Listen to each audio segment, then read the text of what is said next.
We're essentially on the 5-yard line for those who like football analogies.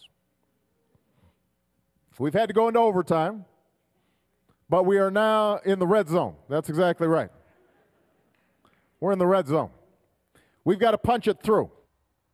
The whole country has football on the brain right now. We cannot have a conversation without talking football.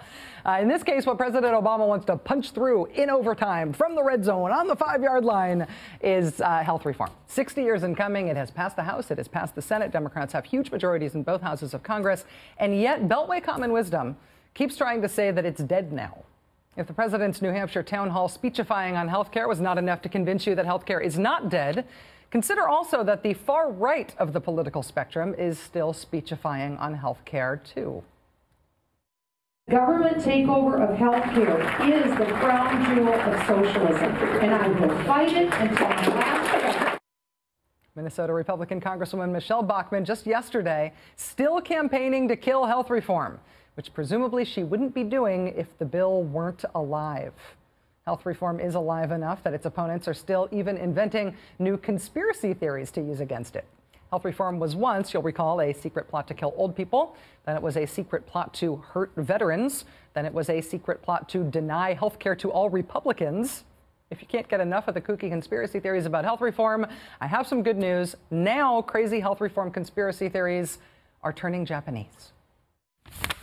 He showed me a little card that was about this big, and he said, this is my card from when I lived in Japan. And Japan had the government takeover of health care. But he said, this is something that people don't know.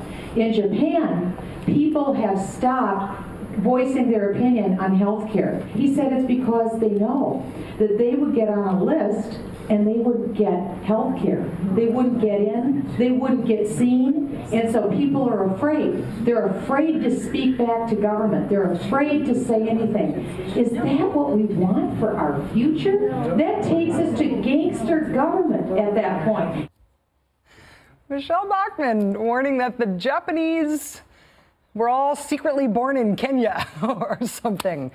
You know, this is what the 5-yard looks like. The Democrats are on the offense. They are one play away from the end zone. Republicans are blitzing their entire defense at this point. So in this metaphor, somebody should be wide open, shouldn't they?